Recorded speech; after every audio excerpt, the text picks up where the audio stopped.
नारद महाराज की जय, सद्गुरुनाथ महाराज की जय।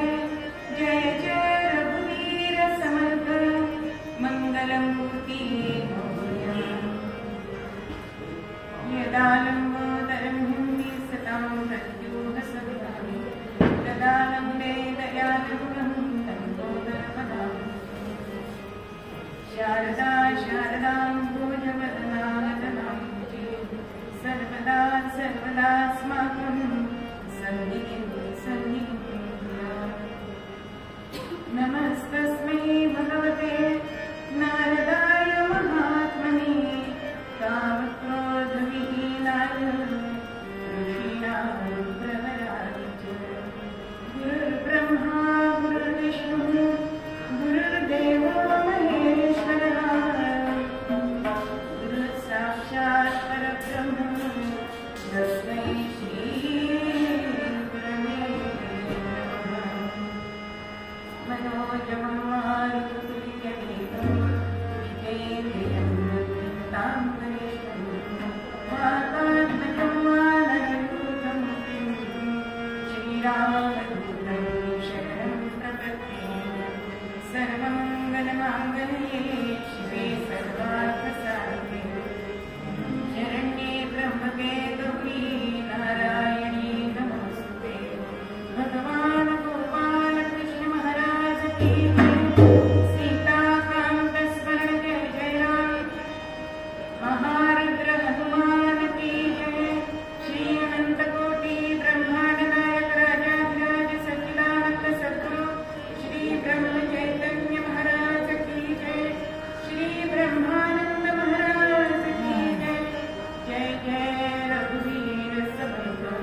Hare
संध्याकाळची वेळ होती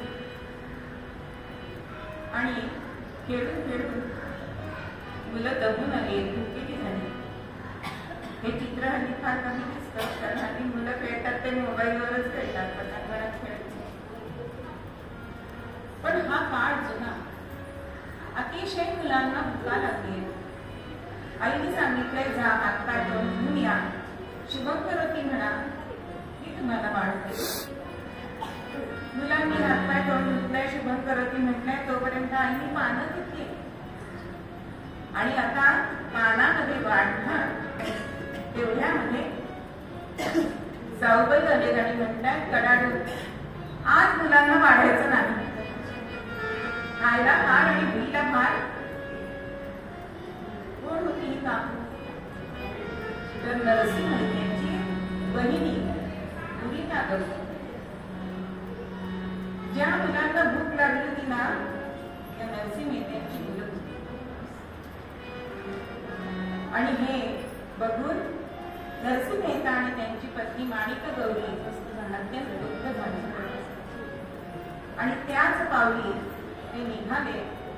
ते एका धर्मशाळेमध्ये आता काही करत नव्हते, पण त्यांची भगवंतावर निस्सीम श्रद्धा होती नरसिंह. आता धर्मशाळेच्या बाहेर भजनाला बसावं. अहो, दूधवाला ते भजन ऐकायला येत असे, थोडस दूध देऊन जात असे. कधी वाणी येत असे, भजन ऐकून तृप्त म्हणून वाणी सामान देत असे. असा उदरनिर्वाह चाललाय. का? योगक्षेम चालवणारा तो आहे, ही श्रद्धा त्यांची होती. आणि एवढंच नाही तर आपल्याला जेवढं जरूर आहे तेवढंच नरसिंह मेहता आणि माणिक गौरी घेत होत्या आणि बाकी सगळं दान देत होत्या. जे गोरगरीब आहे, त्यांना मिळत नाहीये, त्यांना ते दान करत होत्या. मग अशांच्या वरती आजचे अभंग करते आनंद तनय म्हणतात, देव करील दया, दया हरी देव करील दया. आजचा अभंग आनंद तनय या कवीचा, संत कवी थोर केले. त्यांचं मूळ नाव आहे गोपाळ आनंद वेगव भास्कर. आणि असं सांगितलं जातं की ते शहाजी राजांचे गुरु होते. त्यांच्याबरोबर ते तंजावरला स्थायिक झाले. त्यांच्याबद्दल असं सुद्धा लिहिलेलं आहे की अरणगावाचा गरीब ब्राह्मण तरी होता रणांगणी धुरंधर. म्हणजे ते जसे कवी होते तसे ते लढवय्ये सुद्धा होते, असा उल्लेख त्यांच्याबद्दल केला जातो. ते स्वतःच्या जेव्हा रचना करत तेव्हा आनंद सुत, आनंद तनय असं अभंगामध्ये विरुद्ध लागतात. अनेक अभंग सगळे हरिदास यांचं निरूपणासाठी घेतात.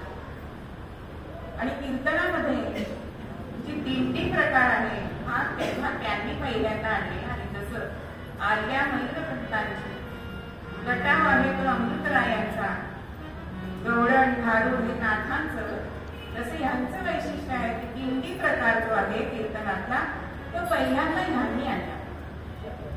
असे हे आनंद तनय की ज्यांची स्वतः त्यांची भगवंतावर अत्यंत श्रद्धा होती, निष्ठा होती.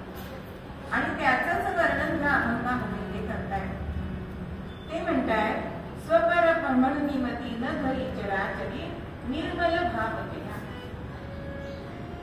आता भगवंत आणि संत याच्यामध्ये फरक सांगितलाय बरं का. भगवंतामध्ये अपपर भाव आहे कसा सांगते. संत सगळ्यांनाच आपलं म्हणतात, पण भगवंत कसा असतो, देसी तेव्हा देशी असं त्याचं विरुद्ध आहे. तो फक्त त्याची जे भक्ती करतात त्यांच्यावर दया करतो, त्यांच्यावर प्रेम करतो, म्हणून तो संतांवर दया करतो असं आपल्याला दिसतं. मग स्वपर म्हणजे स्वतःचा आणि दुसऱ्याचा हा जो भाव आपल्यासारख्या सामान्य माणसामध्ये असतो. कसा जर आपण बाहेर गेलो बाजारामध्ये आणि 2-3 मुलं बरोबर घेऊन गेलो, त्याच्यामध्ये एक आपलं असतं. कोणी विचारलं तर काय सांगतो आपण? हा माझा, हा दादाचा. म्हणजे इथे अपपर भाव आहे की नाही? तसंच एका खेडेगावामध्ये एकत्र कुटुंब पद्धती, अगदी 25-30 माणसांचं घर. नवीन नवरी घरामध्ये 1 महिना 1.5 महिना झाला असेल नसेल लग्नाला, आणि त्या घरातली कामवाली आली नाहीये. आता घरातलं स्वयंपाक पाणी तर तिला जमणार नाही, म्हणून मोठ्या जावीने काय केलं, तिला सांगितलं तू सगळ्यांचं धुणं धुव. वॉशिंग मशीन नव्हतं बरं का, हाताने धुणं धुवायचं. आता ती धुणं धुवायला लागली तर नवऱ्याला असं वाटलं किती आपल्या बायकोला कष्ट पडतायत, म्हणून आपण तरी तिला जरा मदतीला जावं.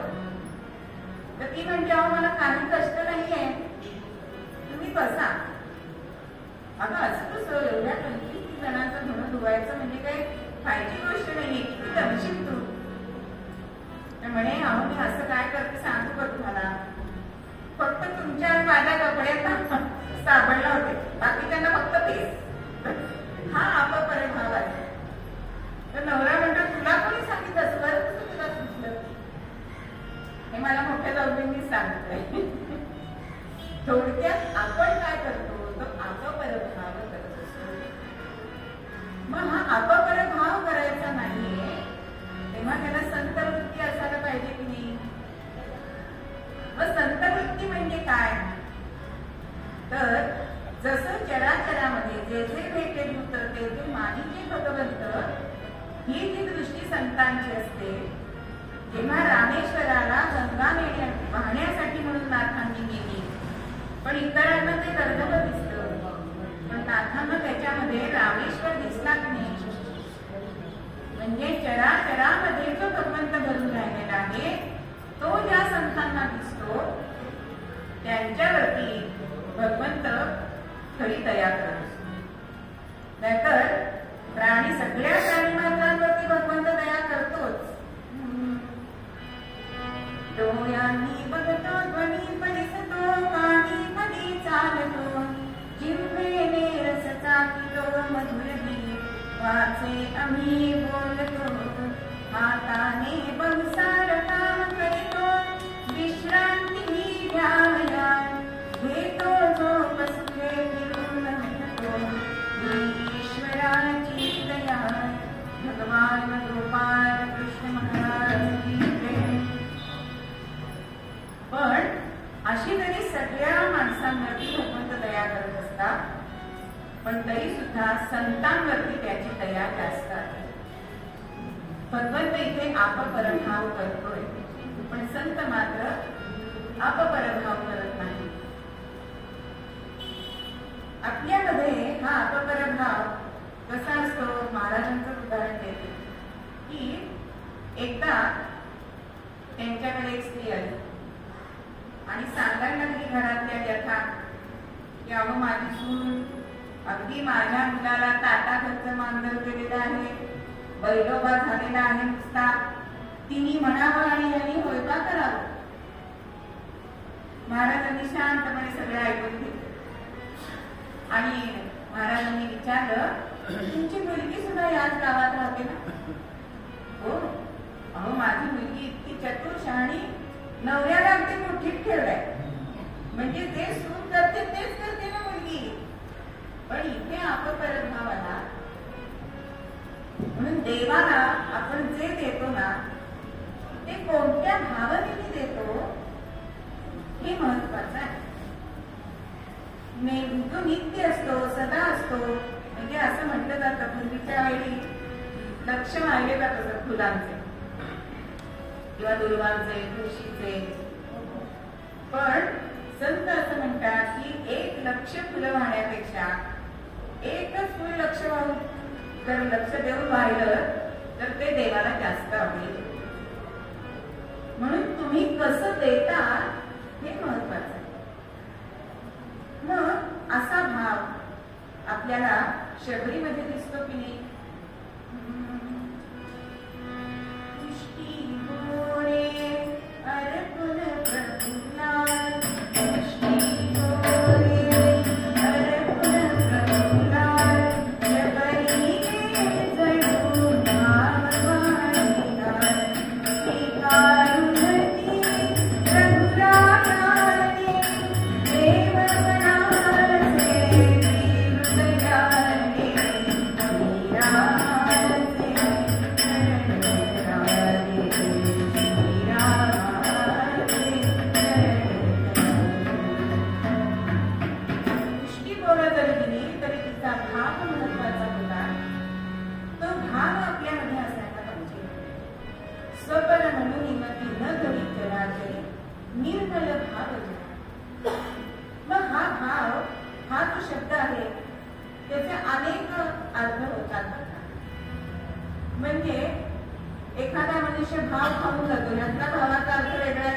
लोक काय म्हणतील याच्याकडे लक्ष न देता आपण आपला जो भाव आहे, अनन्य भाव आहे, तो आपण भगवंतावर ठेवायचा आहे आणि तो भाव भगवंताला आवडतो. म्हणून आपण भाव, म्हणून आपण कोणत्या भावनेने देतो हे महत्वाचं. एका घरामध्ये सासू सुनेचं भांडण झालं आणि सासूबाई टिंगी बाहेरच्या झाडाच्या पारावर जाऊन बसल्या. आता सुनबाईंनी सगळ्यांना घरातल्यांसाठी चहा केला आणि चहा पिऊन सासूबाईंना द्यायला गेली. कारण शेवटी त्या सासूबाई आहेत, आपल्याला नंतर घ्यायला पाहिजे ह्या भावाने खरी म्हणजे गेली. पण सासूबाईंनी चहा घेतला नाही, उलट तोंड फिरवून बसली बरं का. आणि हाल मानिनी निराश अशी ती सून तो चहाचा कप घेऊन परत निघाले घरामध्ये जायला. तेवढ्यामध्ये गावात राहणारी नणंद आली. तिने बघितलंय नाईनी चहा घेतला नाहीये, काहीतरी झालेलं दिसतंय हे तिने ओळखलंय. स्वयंपाकघरात बहिणीच्या मागे गेली. काय झालं बहिणी? तिने सांगितलं थोडीशी झाली आमच्या बाचाबाची. पण तसं अन्नावर बसू नये ना माणसाने, असं बहिणी सांगते नाही का. तेव्हा ती नणंद म्हणजे तो चहा गरम करून दे बरं, मी नेऊन देते आधी. म्हणून तो गरमागरम चहा असं म्हणतात. म्हणजे पुन्हा गरम केलेला चहा त्याला गरमागरम चहा म्हणतात. असा तो गरमागरम चहा त्या मुलीने आपल्या आईला अंगणामध्ये नेऊन दिलाय. आता वास्तविक पाहता चहा कोणी केला होता? सुने. पण आणलाय कोणी? मुलीने. आता तो चहा आईने घेतलाय, आनंद झालाय, कारण चहा चांगला झालेला होता. चहा सगळा संपला आणि गप्पशी हातात देत म्हणाली, सांगा जरा सुनेला चहा असा करायचा असतो. आता कोणी केलेला होता? पण तो मुलीने दिला. म्हणजे कोणी दिला, कसा दिला, कोणत्या भावनेने दिला हे महत्वाचं आहे. तसं आपण कुठली गोष्ट कुठे कशी करतो भगवंतासाठी ते महत्वाचं आहे. पण आपण त्याच्यामध्ये आपली जी भावना आहे ना ती प्रफुल्लपणे भगवंताशी नसते ना एकनिष्ठ. महाराजांच्या काळामध्ये एक ग्रस्त महाराजांकडे आले आणि म्हणतायत की मी एवढी वर्ष दत्ताची उपासना करतोय पण मला ते अल्पदेव पावत नाही. अहो दर गुरुवारी मी दत्ताला हात नेतो, पेढे नेतो, आरती करतो, सकाळचा उपवास करतो, पण एवढी वर्ष झाली तरी काय अजून मला दत्त पावलेला नाही, त्याचा अनुभव मला येतो. महाराज शांतपणे म्हणतायत तुम्ही दर गुरुवारी हात घेऊन जाता तेव्हा तुम्ही अजून एक गोष्ट घेता. काय घेता? तो गृहस्थ म्हणाला मी माझ्या बायकोसाठी वेळी घेतो. मग महाराज म्हणाले की ती वेळी घेताना तुमचा भाव कसा असतो? त्या वेळीमध्ये जर पुष्प फुल आहे तर तुम्ही ती निवडून घेता की नाही? म्हणजे ती बायकोला आवडेल ह्या भावनेने तुम्ही ती खरेदी करता. पण दत्ताला तो हार तो बांधून देतो तो तसाच घेता की नाही? त्याच्यामध्ये हार आतली फुलं किंवा दोरा किती दिसतोय हे बघता का? तो हार घेताना तर फोटोला घातल्यानंतर त्याच्या गळ्याशी येतोय का? इतका लहान हार आहे का? म्हणजे पत्नीला घेताना जो तुमचा भाव आहे तो भगवंताला एखादी गोष्ट अर्पण करताना आहे का तुमच्यामध्ये? मग तो भगवंत कसा प्रसन्न होणार, कसा तुमच्यावरती दया करणार? म्हणून अपपर भाव हा असता कामा नाही. आणि जो अपपर भाव संतांमध्ये नव्हता त्यांना सगळे समानच होते म्हणून त्यांच्यावरती भगवंत दया करतो असं पहिल्या चरणामध्ये आपल्याला आनंदपणे सांगतात. रक्षक जो सकला कमलापती जाणवी न धरी. आता हा भगवंत सगळ्यांचा रक्षक आहे. हा भाव ज्याच्या मनामध्ये आहे तो काय करतो? सगळा भार त्याच्यावर टाकतो आणि आपण निवांत राहतो. पण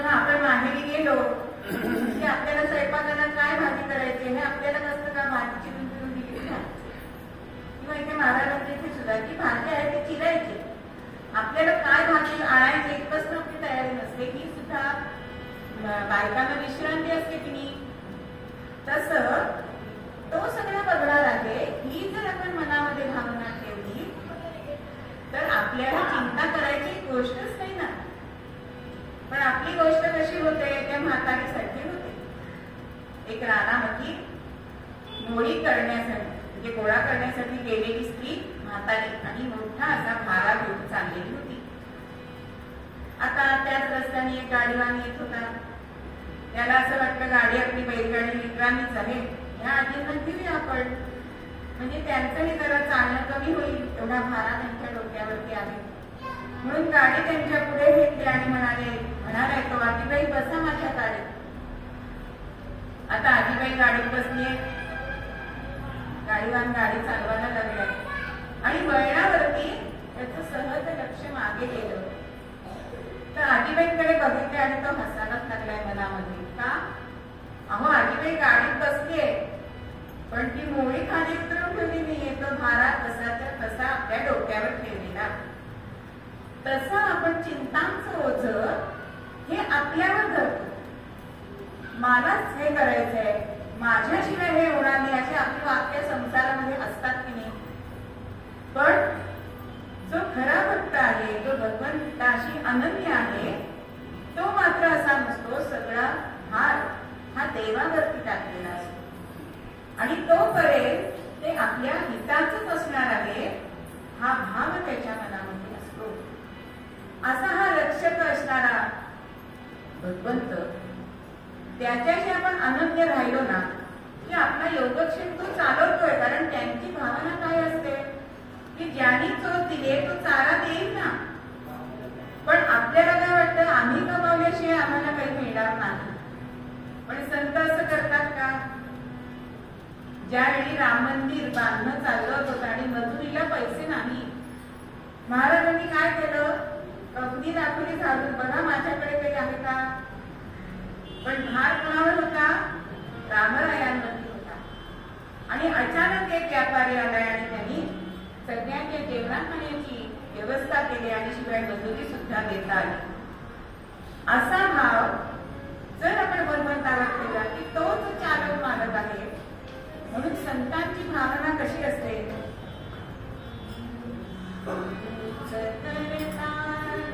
आणि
म्हणजे त्याची आठवण असायला पाहिजे. मग त्याच्या आठवणीत जर आपण सतत राहिलो, त्याच्या अनुसंधानात आपण राहिलो, तर त्याचं आपल्याकडे लक्ष असतं. असेच एक पुराण किंवा आणि राजवाड्यामध्ये पुराण सांगत असत. एकदा पुराण निरूपणासाठी अनन्याचिंतयन्तो मां हा श्लोक घेतलाय. हा श्लोक घेतलाय, निरूपण छान झालंय. म्हणजे आपण अभ्यास केला आणि ते छान मांडता आलं की असं आपल्या आपल्या मनात छान वाटतं बरं का.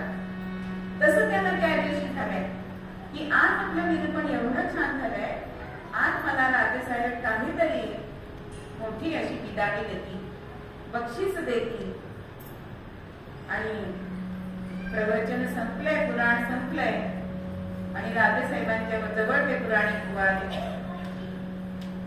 आता अपेक्षा एक होती आणि झालंय भलतंच बरं का. राजेसाहेबांनी बक्षीस वगैरे काही न देता यांनी काय सांगितलं की पुराणिक बुवा, तुम्हाला अजून श्लोकाचा अर्थ समजलेला नाही. आता असं राजांनी म्हटल्यानंतर पुराणिक बुवा म्हणतात, अहो मी सांगितलेला अर्थ बरोबरच आहे. आपल्या दरबारातल्या पंडितांना सुद्धा तुम्ही विचारू शकता. पण राजे साहेब काय ऐकायला तयार नाही. ते म्हणतायत, तुम्हाला ज्या वेळी ह्या श्लोकाचा अर्थ समजेल त्यावेळी तुम्ही पुन्हा पुराण सांगायला राजवाड्यात या. असं झालंय. आता सत्तेपुढे आपलं काही चालत नाही. आता उद्यापासून पुराण सांगायचं नाही म्हणजे पोटा पाण्याची काय व्यवस्था, अशी चिंता त्यांच्या मनामध्ये लागली. होता होता जड अंतःकरणाने आणि जड पावलांनी वाड्यामध्ये प्रवेश केलाय. पत्नीने पाय धुवायला पाणी दिलंय. पाय धुतले का चेहऱ्याकडे बघते, काहीतरी स्वारीचं दिवसलेलं दिसतंय. झोपाळ्यावर बसले, पाणी दिलंय प्यायला. आणि त्यावेळेला हळूच विचारते, आज काही झालंय का राजवाड्यात? आणि मग मन हलकं करण्यासाठी म्हणून आपल्या पत्नीला सांगतायत की अगं असं इतकं छान पुराण झालं माझं आज, पण राजेसाहेबांनी मला सांगितलंय की तुम्हाला ह्या श्लोकाचा अर्थ कळल्याशिवाय तुम्ही दरबारात पुराण सांगायला यायचं नाही. आता हे बोलणं त्यांची एक 8 वर्षाची मुलगी माझघरात सागर वगैरे खेळत होती ती ऐकते पण ना. आता हे ग्रहस्थ पुराणिक बुवा आपल्या मुलीला सुद्धा सगळं शिकवत आहे. आणि ती मुलगी चटकन बाहेर आली आणि म्हणते, बाबा मी बोललं तर तुम्हाला राग नाही येणार, पण खरंच तुम्हाला श्लोकाचा अर्थ कळला. आता आपल्यासारखे पालक असते तर दिली असतील एक थोबाडी. पण हे पुराणिक बुवा शांतपणे विचारतायत की बाळ नक्की तुला काय म्हणायचं आहे? तेव्हा ती सांगते, बाबा राजेसाहेबांनी राजवाड्यात पुराण करू नका असं सांगितलंय ना, आपल्या वाड्यात तुम्ही पुराण करू शकता. आणि ही कल्पना त्यांना अगदी खूप आवडली. आणि मौखिक प्रचार झालाय की पुराणिक बुवा आपल्याच वाड्यामध्ये सांगणार आहे पुराण. आता ज्या सामान्य लोकांना राजवाड्यात जाऊन पुराण ऐकता येत नव्हतं त्यांना खूप आनंद झालाय. आणि होता होता अहो लोक एवढी यायला लागली, त्यांना सागर झाला की वाडा पुढे पैसा झाला. आणि राजेसाहेब काय देतील अशी मिळकत व्हायला लागली. धान्य म्हणू नका, वस्त्र म्हणू नका, पैसा म्हणू नका. आणि हे राजाला जेव्हा समजलं तेव्हा त्यांनी निरोप झाला त्याबरोबर पुराणिक बुवा तुम्हाला या श्लोकाचा अर्थ कळलाय, तुम्ही उद्यापासून राजवाड्यामध्ये पुराण सांगायला या.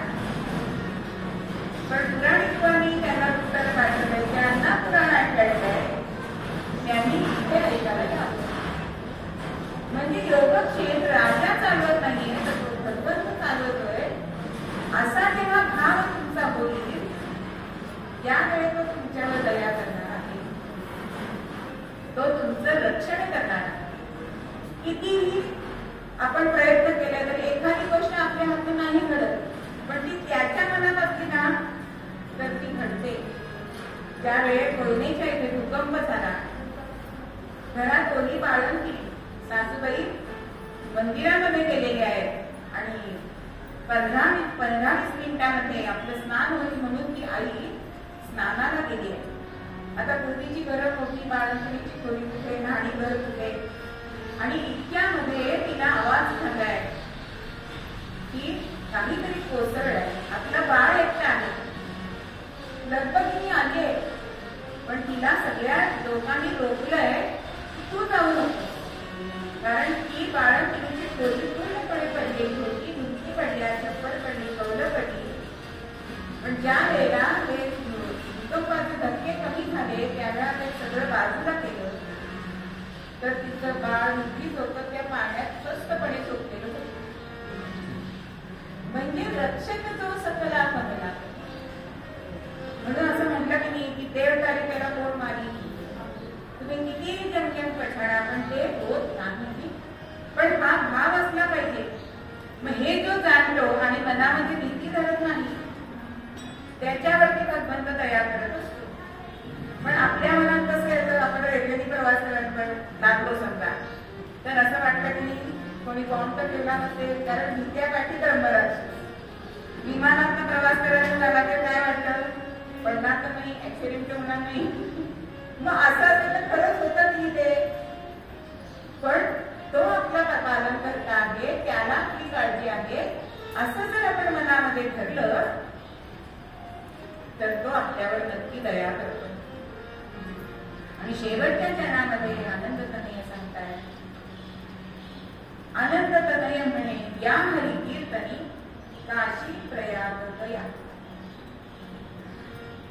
आता काशी प्रयाग आणि गया ही आपल्याकडे त्रिस्थळी यात्रा मानली जाते. आयुष्यात जन्माला आल्यानंतर प्रत्येकाला असं वाटतं की निदान ह्या 3 ठिकाणांकडे यात्रा आपल्याला व्हायला हवी. पण आनंद तनय काय सांगताय की या कीर्तनामध्येच ते 3ही गोष्टी आहेत. कसं तर तीर्थयात्रा करायला HMT लागतं बरं का, म्हणजे घड्याळ नाही, अध्यक्षरा पण येते. H म्हणजे हेल्थ पाहिजे. तब्येत चांगली असेल तर तुम्ही यात्रा करू शकता, नाहीतर म्हणजे तुम्हाला लांब चालायला लागतं, मोठ्या मोठ्या पायऱ्या चढायला लागतात. आता अमरनाथची यात्रा वगैरे केली तर शक्य नाही, घोड्यावर बसून तुझा त्रास होतो. म्हणजे तुमची तब्येत चांगली पाहिजे, हेल्थ चांगली पाहिजे. आणि दुसरं सांगितलंय एम म्हणजे मनी, पैसा पाहिजे ना. तीर्थयात्रा करायची इच्छा खूप आहे, पण आम्ही किती रेट झाले, 7 दिवसांनी लागतं, दिवसाला आम्ही 10,000 रुपये सांगितलेले असे रेट आहेत सध्या. म्हणजे 7 दिवसाच्या ट्रिपसाठी प्रत्येक माणसाला तर 70,000 लागले. आणि शिवाय आपण तिथे काय खरेदी करून वेळ, म्हणजे पैसा सुद्धा आवश्यक आहे. आणि ती म्हणजे टाईम, वेळ पण पाहिजे ना. हल्ली वेळच नाहीये कोणाला, रजा मिळत नाही. त्यामुळे ह्या 3ही गोष्टी असल्या तरच तुमच्या यात्रा सुकर आणि सुफल होतात. यातली एक जरी गोष्ट नसली तरी सुद्धा ही यात्रा चांगल्या तऱ्हेने घडत नाही. पण आनंद तनय काय सांगतात की या हरिकीर्तनी काशी प्रयाग गया. म्हणजे 3ही क्षेत्र, तीर्थक्षेत्राशी जाऊन जे पुण्य आपल्याला मिळणार आहे ते पुण्य तुम्हाला कीर्तन श्रवणामध्ये मिळणार असं ते सांगतात.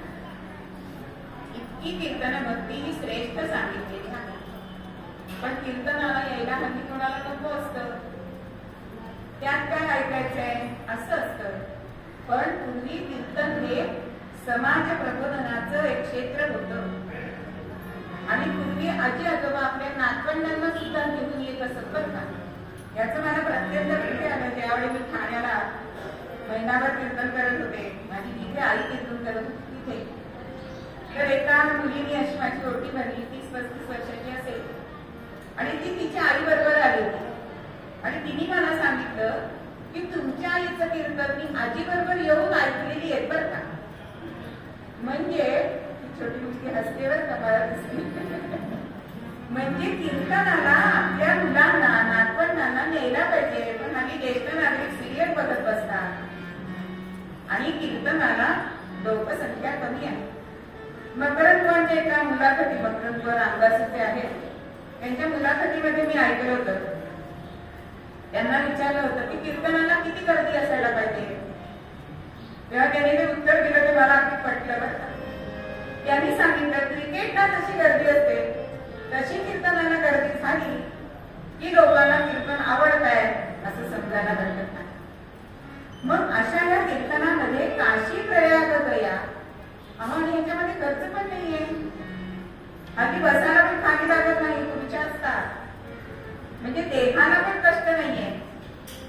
तुम्ही तिथे काही पैसा द्यायला पाहिजे अशी सक्ती पण नाहीये. आणि शिवाय जिथे कीर्तन चालू असतं तिथे भगवंत सुद्धा असतो. इतकंच नाही तर त्याचं सुदर्शन चक्र हे इथे कीर्तन चालू त्याच्या भोवती फिरत असतं बरं का. आणि ते फिरत कशासाठी असतं तर ते आपलं रक्षण करण्यासाठी म्हणून फिरत असतं की जे माझे भक्त इथे कीर्तन श्रवण करतायत त्यांच्या रक्षणासाठी त्याचं सुदर्शन चक्र फिरत असतं. म्हणून तुकोबांची कथा आहे की नाही की ज्यावेळी तुकोबांच्या कीर्तनामध्ये छत्रपती शिवराय कीर्तन ऐकायला गेले होते आणि त्यांनी मला बातमी लागली की इथे हा डोंगरगा जुमा आलेला आहे, त्याला आपण इथे पकडू शकतो. पण या भगवंतांनी अशी करामत केली कोणासाठी? तुकारामांसाठी. कारण तुकारामांनी भगवंताला विठ्ठलाला सांगितलं की तुझ्या कीर्तनात आमचा राजा पकडला गेला तर तुलाच ते लांछन आहे, आता तुलाच काहीतरी करायचे, आम्ही तुझं नामस्मरण सोडणार नाही. म्हणून हे नामस्मरण आपण करायचं आणि त्याला आपण आपलंच करायचं. आणि खरोखरच शिवराय तिथे पकडले गेले नाही, ते सुद्धा कीर्तन ऐकायला बसले होते, ते पण हल्ले नाही, दाखवते शत्रू आला म्हणून ते हल्ले नाही. त्यांचा सुद्धा एवढाच भाव कीर्तनावर होता. आणि भगवंतांनी शिवरायांची रूप घेऊन तिथून त्यांनी मला बाहेर नेलं आणि शिवराय तिथे कीर्तन ऐकताना तिथे वाचले. कशामुळे? तर कीर्तनामध्ये हरी असतो आणि त्याचं सुदर्शन चक्र असतं. असं हे भगवंताचं कीर्तन. म्हणून या कीर्तनामध्ये काशी प्रयाग दया असं सांगितलेलं आहे.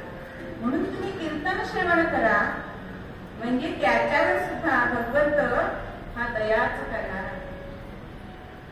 मग या भगवंताला आपल्याला करायचं आहे म्हणून नामस्मरण करायला सांगितले आपल्या महाराजांनी. हे नामस्मरण कसं करायचंय? प्रतिश्वासाला करायचंय, सविश्वास करायचंय. सारखं आपण नामस्मरण केलं तर त्याच्यामध्येच आपलं, आपण दसऱ्याच्या दिवशी बघितलंय काल की मुहूर्तावर जर एखादी गोष्ट केली की ती वारंवार होते. मग आपला जप काल आपण जर एखादा संकल्प केला असेल तर ते जास्तीत जास्त आपल्या हाती मिळतं. आणि जे आपल्या महाराजांना आवडतं, जे भगवंताला आवडतं ते नामस्मरण जर आपण केलं तर हा भगवंत आपला होऊ शकतो, तो आपल्याला दया करू शकतो. आणि हेच तर आपल्याला मूळ पद्यामध्ये आनंद कन्हैया सांगताय की देव करील दया दयावरी. कोणावरती सांगताय? दयावरी म्हणजे जो माझा अनन्य शरण त्याचे चुकवीन जन्म मरण. जो माझ्याशी अनन्य आहे त्याच्यासाठीच मी ही दया करणार आहे. म्हणून आपण त्याच्यावर भाव ठेवून अनन्य भाव ठेवायचा आहे. तोच रक्षक आहे हा भाव आपल्यामध्ये मनामध्ये असायला पाहिजे. त्याचं नामस्मरण भावयुक्त अंतःकरणाने घ्यायचं आहे. मग एक माळ करा पण त्याची मूर्ती आपल्या डोळ्यापुढे येऊ दे. ज्याचं आपण नामस्मरण करणार आहोत त्याची मूर्ती आपल्या डोळ्यापुढे आली पाहिजे नामस्मरण करताना. अशी जर आपण नामस्मरण केलं तर त्याच्यावरती हा भगवंत नक्की दया करतो. हेच मूळ पद्यामध्ये सांगतात.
नामस्मरण करायचे.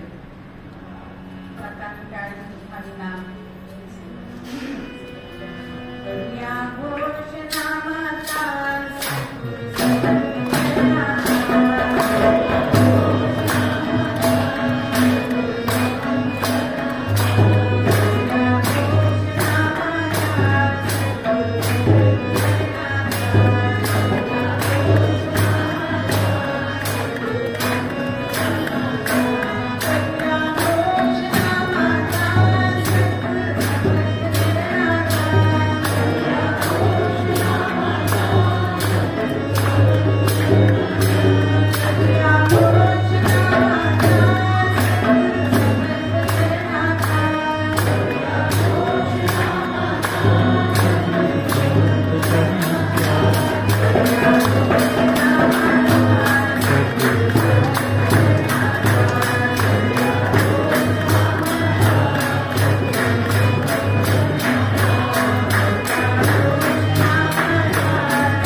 की आपली कुलदेवता यमाई औंधाची तिच्या दर्शनाला आपण माघी पौर्णिमेला जाऊया.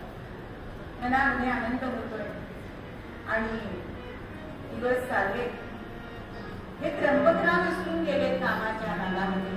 पण ही पौर्णिमेच्या आधी साडी चोळी आणते, सुधा बरोबर घेते, तयार झाले आणि ते विचारतात काय कुठे? अहो तुम्हीच म्हणाला होतात ना आपल्या कुलदेवतेला जायचंय.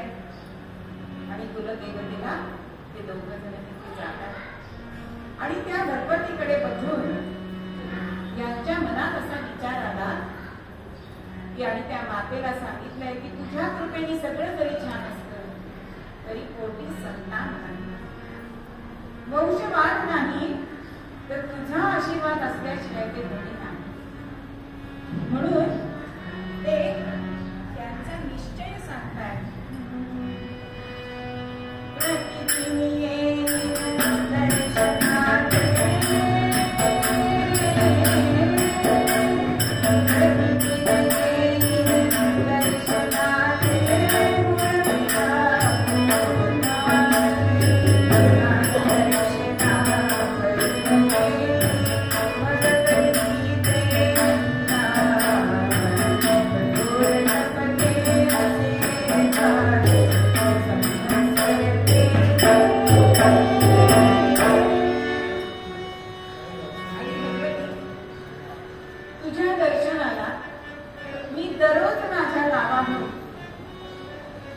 दर्शनाला येईल किती 12 वर्ष.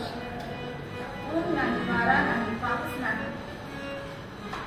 तीनही गावापासून औंधाचा गड चढण्यासाठी आणि पुन्हा परत येण्यासाठी त्यांना दररोज 3 तास लागत.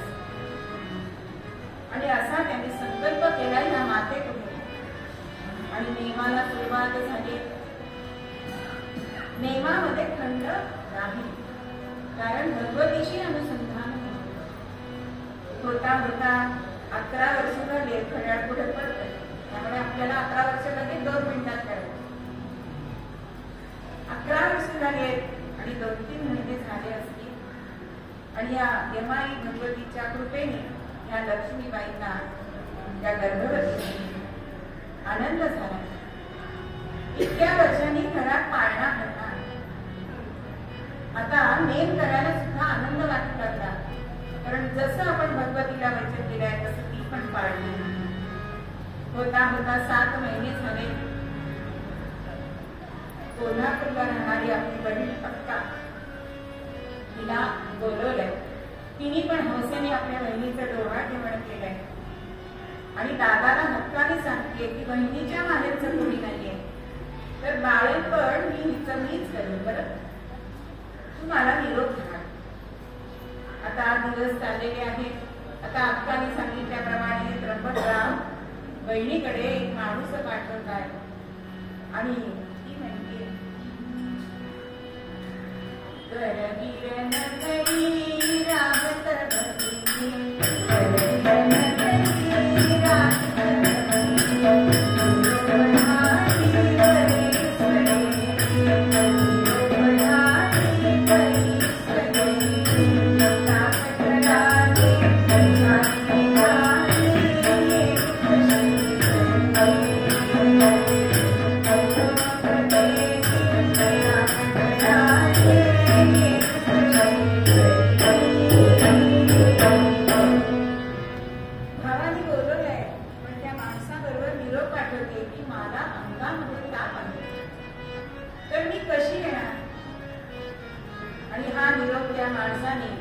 त्र्यंबकरावांना सांगितलं. मनामध्ये चिंता निर्माण झाली आहे, पण सगळं करणारी ती भगवती आहे हा अनन्य भाव होता. आणि होता होता दिवस जवळ यायला लागले. 9 मास पूर्ण झाले आणि एक दिवस असं झालं की त्या नेमामध्ये तर खंड पडायचा नाहीये.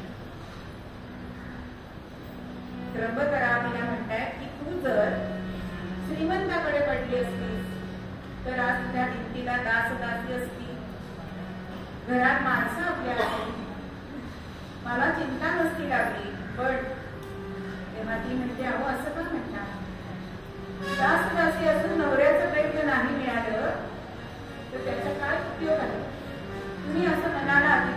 देऊ नका.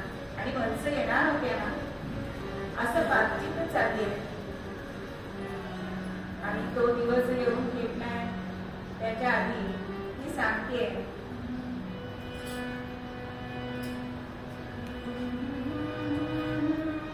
नाही खाती काही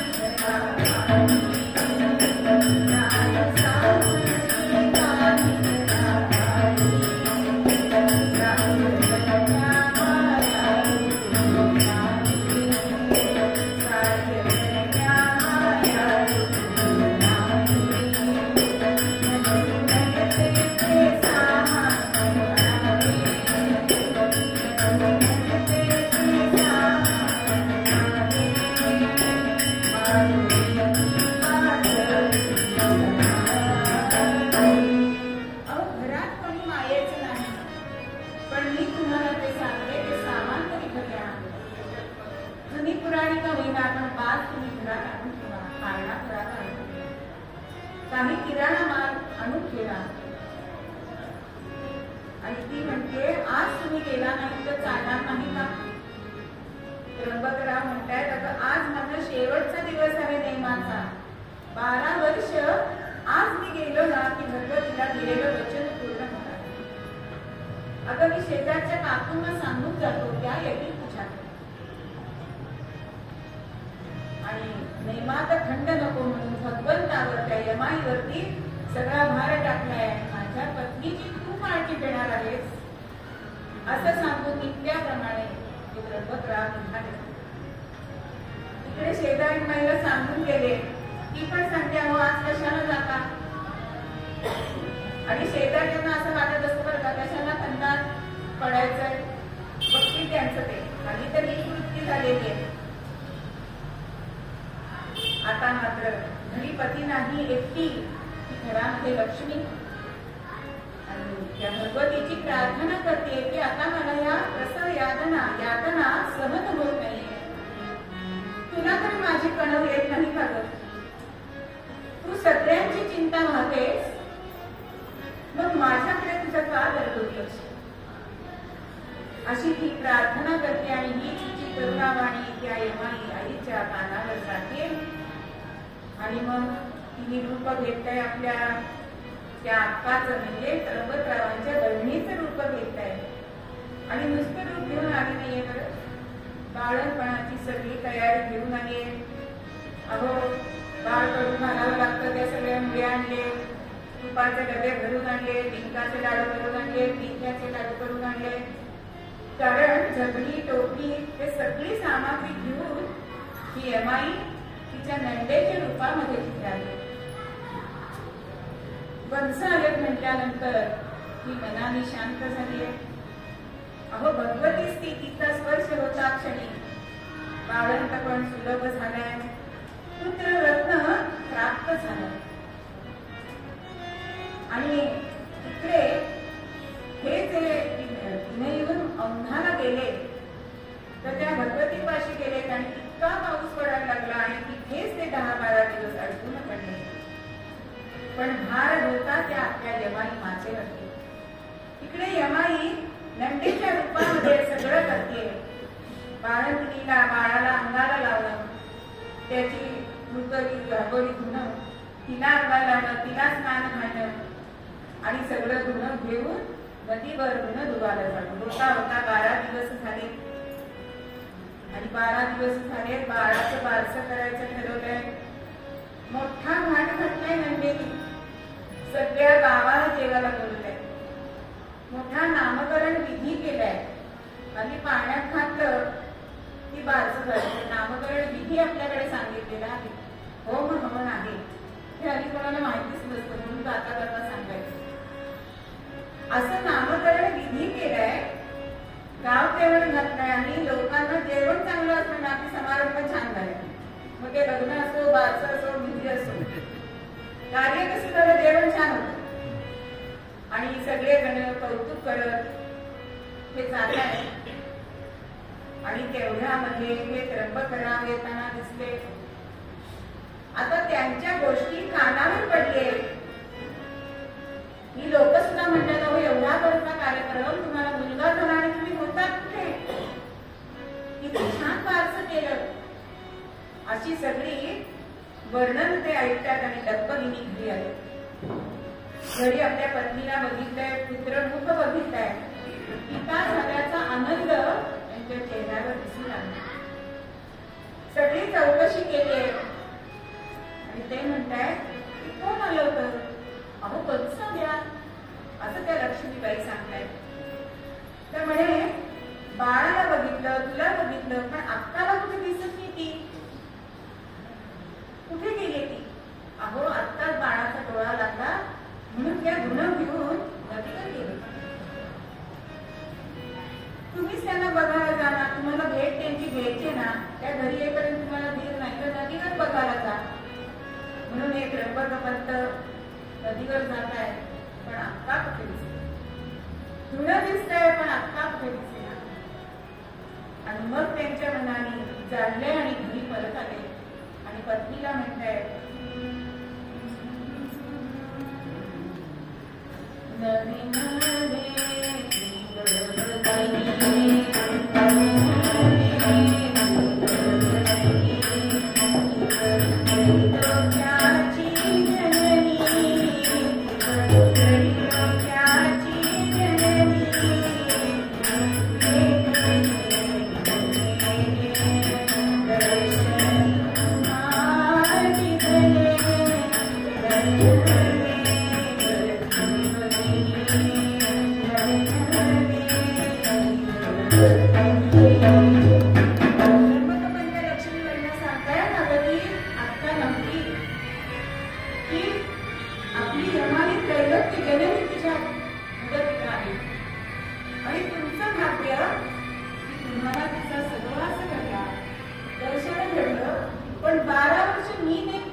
आता अनुताप झालाय आणि परत अनुभवाच्या दर्शनाला तिथे यमाईच्या दर्शनाला विक्रम करावं लागतात.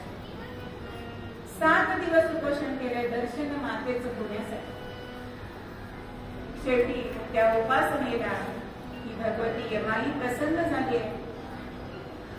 बरं माग म्हणतायत तेव्हा ते म्हणतायत की आता मला वृद्धापकाळाने दररोज एवढा डोंगर चढून मला तुझ्या दर्शनाला येत नाही का? तेव्हा भगवती सांगते की आता तू येऊच नकोस, तुझ्या तपश्चर्येने मी तुझ्या सेवेने प्रसन्न झाली, आता मीच तुझ्या बरोबर येते असं सांगितलंय. फक्त तू मागे वळून बघू नकोस. आता पुढे त्र्यंबकराव आणि मागून भगवती येते. तिच्या पायातल्या नुपुरांचा आवाज येतोय.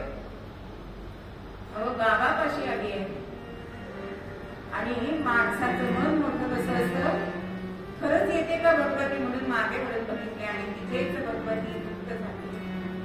पुन्हा मनाला हळहळ वाटली.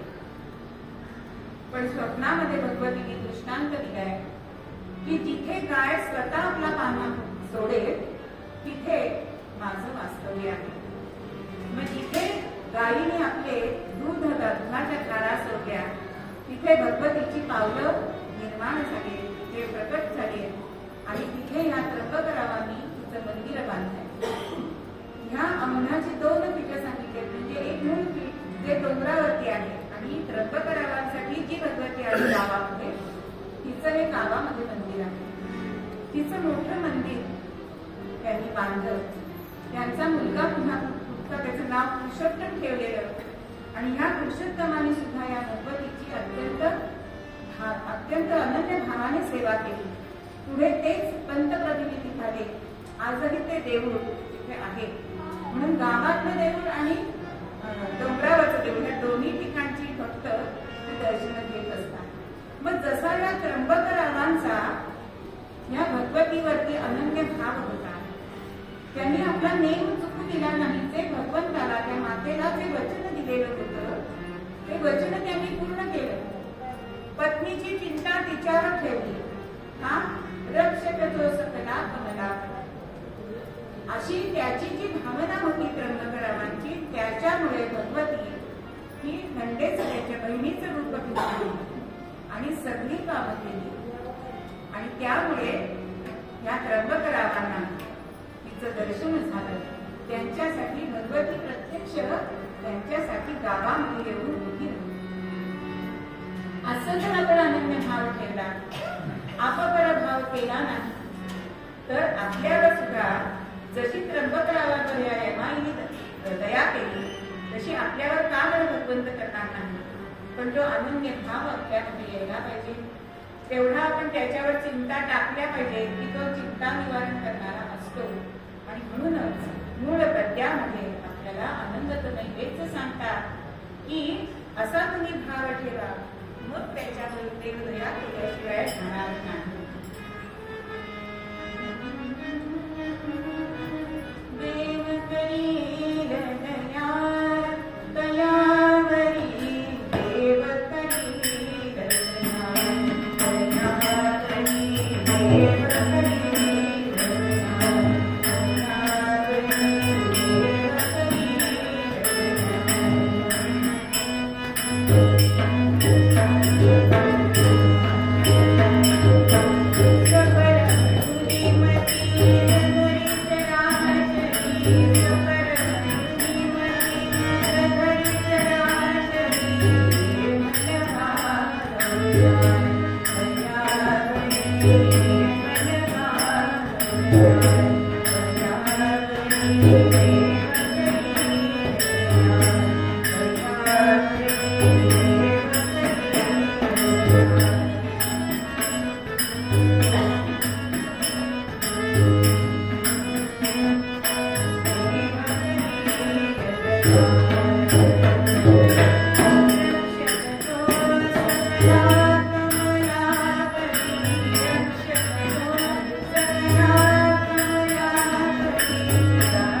Thank you.